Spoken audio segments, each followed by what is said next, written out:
Government must secure the agneeveer future and not deviate from the path of reform.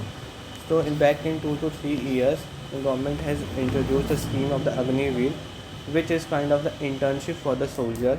In the agneeveer, though it does not provide guarantee to the all the person training for the soldier position, but it is kind of an internship. Though it is a heavily criticized by the opposition for the agneeveer scheme, and it is not effective in resulting the much and generating the much employment in the uh, defense sector. And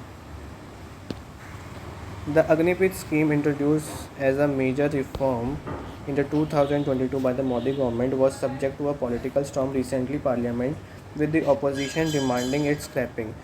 Those who advocate its abolition seem to be turning as a blind eye to the significance for the efficient defense management and getting carried away by the political rhetoric.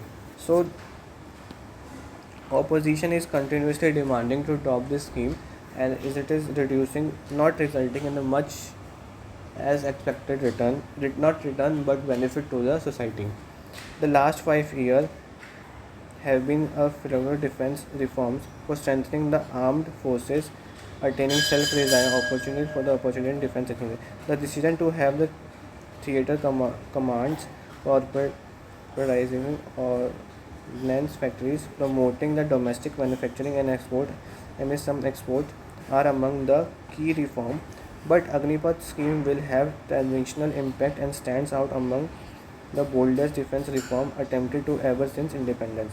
So, but the Modi government is saying that it is the boldest move and the boldest reform. It stands out and as a bolder defense reform in the sense that in 2023 defense allocation was nearly 14% of the national budget and the all-time high of the 5.93 lakh. In infrastructure we are 1.11 lakh, and the second is the defense, which is all-time high about 14% of the budget. Defense allocation have grown steadily over the year, and the expenditure of the revenue account and the pension have been increasing. The pension allocated stood at the 1.3 lakh crore, 23% of the total budget amount. Mounting revenue expenditure has also been eroding the resources availability for the capacity building. With increased threats to our security from the China, capability building needs to be accelerated. So this budget is not allocated only to the procuring the defense material, but it also goes to the pension and the salary and the salary of the soldiers. And India need to build its more capacity when it comes to the manpower, because we are facing continuously threats and the challenges in the Chinese region, and they are continuously entering more and more inside the India. The 15th Finance Commission had recommended that the Institute of Non-Lapsable Fund to meet need energy of the long-term capital building. This is yet to be done. Therefore, optimizing expenditure is the only way to earmark the adequate resources capability building, and the agreement is the innovation and the optimum expenditure without compromising the quality of the armed forces.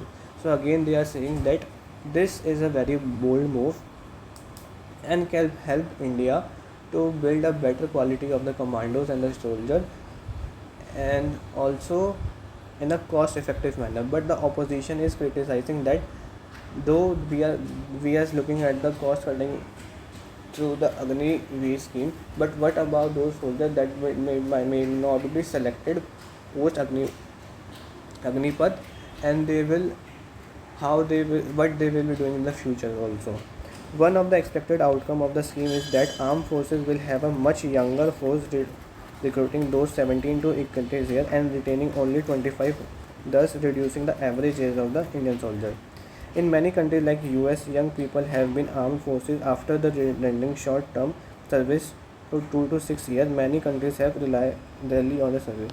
So India might be have adopted this model from the US and the developed country, where also the young age served to 2 to 6 years in the armed forces, then they take retirement from there. And in Agniveer they are hiring the young students and the young population, so that we can have a very young soldiers, and they are selecting only 25% of the from that in the person. So what about the remaining 75% of the agneeveers that will are not selected and they what they will do in the future. One of the criticisms that agneeveer is that it recruits discharge too early to the gain sufficient experience. Discharge too early to gain sufficient. In countries like US and the UK, the soldiers are required to render only to the 2 to 6 years of the services. Critics also said that the recruiters are discharged too early to gain sufficient. So in India, we are discharging the too early, not might be 2 or 3 years only that they are going to given the Agniveer they were contributing to the Agniveer scheme, but in USA it is usually 6 years of the services. Critics also say that Agnipath scheme closed a key avenue of the employment. About 70% of the Agniveer recruits in the particular year have to quit after the ending the 4 years of the service without pension but with a one-third service package of the 10.5 lakhs. As per the government, Agniveer will be able to acquire technical skills during their services and will enable them to find a job of the skilled workmen in the market. While recruitment to the armed forces cannot be deemed to be an employment generation program, the fact that remains that many of the low-income families join armed forces when the alternate avenue of employment are not available. This is the old scheme a recruit required after 15 to 20 years of the services has safety net of the lifelong pension of the. So also there are basically two criticisms that in agreement only attrition rate is 25%, less 75% of the people are the uh, left landing no position in the army. Another that these 75% will also not getting any pension or post there when they are removed from the position, and they will only get the 10.5 lakh of the amount which is piled while their contribution and the government contribution their 4 year tenure. And also they are saying that this is a very early discharge and the person might not be getting a full experience of the army, but the government is saying that though he may not land with the army position, but he can still gain any other experience which can help him to gain any to get a better position in the another domain. So the curse of the problem is guaranteeing a safe net agreement at least till the jobs are available in plenty. As the youngsters who are volunteering to supreme the sacrifice for the nation, they deserve all empathy for the government. Having undergone a top quality armed forces training, they should be automatic choice for the central armed forces, but employing them in the CAPF should not be increase the net cost of the government, as this would defeat the very idea behind the Agniveer scheme. The government could think reserving the good chunk of the CAPF post of them. This this needs a decision to the highest level of their tough war between the home and the defense minister on the past one. So government can also cannot hire the 100% of the agniveer because this will defeat the basic intention of the agniveer. It was introduced to get the best quality of the youngster in the army, and if we will have 100% of them, we will ending up the defeating the purpose. Also, currently we have the second highest budget allocation to our defense, which might not be sufficient if we hire the 100% of the population.